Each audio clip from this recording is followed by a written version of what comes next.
ఉంటే బంగారు పంటలు పండించే రైతులు అనంతపురం జిల్లాలో ఉన్నారని రాప్తాడు ఎమ్మెల్యే పరిటాల సునీత అన్నారు. అనంతపురం నగర శివారులో ఎంవైఆర్ ఫంక్షన్ హాల్లో జరిగిన అనంత ఉద్యాన సమ్మేళనంలో ఈమె పాల్గొన్నారు. రాష్ట్ర స్థాయి ఉన్నతాధికారులు, శాస్త్రవేత్తలు, జిల్లాకు సంబంధించిన ప్రజాప్రతినిధులతో కలిసి ఈమె ఈ సమ్మేళనంలో పాల్గొన్నారు. ఇక్కడ ఏర్పాటు చేసిన స్టాళ్లను అధికారులు, శాస్త్రవేత్తలు, ప్రజాప్రతినిధులతో కలిసి తిలకించారు. అనంతరం జరిగిన సమావేశంలో ఆమె మాట్లాడుతూ జిల్లాలో సాగునీరు వనరులు లేకపోయినా రైతులు ఎంతో కష్టపడి పండ్ల తోటను సాగు చేస్తున్నారన్నారు. కరువు ప్రాంతమైన అనంతపురం జిల్లాలో రైతులు లక్షలకు లక్షలు పెట్టుబడులు పెట్టి దానిమ్మ, ద్రాక్ష, బొప్పాయి, సీతాఫలం, టమోటో వంటి పంటలు సాగు చేస్తున్నారన్నారు. వీటి ఉత్పత్తులకు దేశంలోనే మంచి గిరాకీ ఉంటుందని అన్నారు. అధికారులకు, మంత్రి గారికి అందరికీ కూడా పేరు పేరున నమస్కారాలు కూడా తెలియజేస్తూ సెలవు తీసుకుంటున్నాను. అన్న మంత్రి అన్న కూడా ఇక్కడే ఉన్నారు కాబట్టి ఒకటే అడుగుతున్న రైతులందరి తరపున మన అనంతపురం జిల్లాలో మన గౌరవ ముఖ్యమంత్రి చంద్రబాబు నాయుడు గారు సీఎంగా ఉన్నప్పుడు గతంలో అనంతపురం జిల్లా ఒక కరువు ప్రాంతం. ఈ ప్రాంతం కూడా దృష్టిలో పెట్టుకొని 5 ఎకరాల నుంచి 10 ఎకరాలకి డ్రిప్ పరికరాలు ఇచ్చిన ఘనత ఆ రోజు చంద్రబాబు నాయుడు గారే. ఈరోజు చాలా వరకు 5 ఎకరాలకే అది కటాఫ్ చేశారు. చాలా మంది రైతులు కూడా ఇబ్బంది పడుతున్నాం.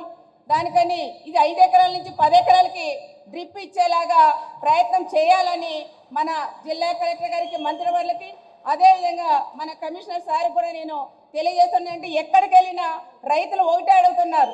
5 ఎకరాలకు ఇస్తా అంటే చాలా ఇబ్బందికరంగా ఉంది. ఇది కూడా 10 ఎకరాలకు పెంచితే మాకు బాగుంటుందని నా దృష్టికి తెచ్చిన విషయం మీ దృష్టికి కూడా తెస్తున్నాను. ఇది సార్తో మాట్లాడి, కేశవన్న గారు సార్తో మాట్లాడి ఇది తప్పకుండా అనంతపురం జిల్లా రైతులకి, 2 జిల్లాల మళ్ళీ అనంతపురం ఒకటే అనుకోవద్దన్న, సత్యసాయి జిల్లా, అనంతపురం జిల్లా, ఈ 2 జిల్లాల రైతులకి 10 ఎకరాలకి డ్రిప్ పరికరాలు ఇచ్చేలాగా ఏర్పాటు చేయాలని ప్రత్యేకంగా మంత్రివర్యులు అడుగుతున్నాం. ఇప్పుడు డ్రోన్ కూడా పెట్టారు. అది బాగా ఉపయోగం అంటే కందికి కానీ, మిర్చికి కానీ, శనగకి కానీ, వరికి కానీ ఇలాంటి దాని అన్నిటికీ కూడా బాగా ఉపయోగం కూడా పడతా ఉంది. కానీ ధర కూడా తగ్గిస్తే బాగుంటుంది అనేది మా అందరి ఆలోచన. అది కూడా ఒక్కసారి ఆలోచన చేసి ధరలు కూడా తగ్గేలా. 1 ఎకరా కొడితే ఈరోజు 600 రూపాయలు తీసుకుంటున్నారు. ఆ విధంగా కాకుండా ఒక రేటు ఫిక్స్ చేయాలని ప్రత్యేకంగా మన సార్ కూడా నేను కూడా కోరుకుంటున్నాను. దాంతోపాటు టమాటా పంట కూడా ఎక్కువ పండిస్తాం మన అనంతపురం జిల్లాలో. టమాటా పంట కూడా పండించినప్పుడు ఒక్కొక్కసారి ఏమో పీక్ వెళ్ళిపోతుంది రేటు, ఒక్కొక్కసారి ఏమో 10 రూపాయలకే పడిపోతుంది.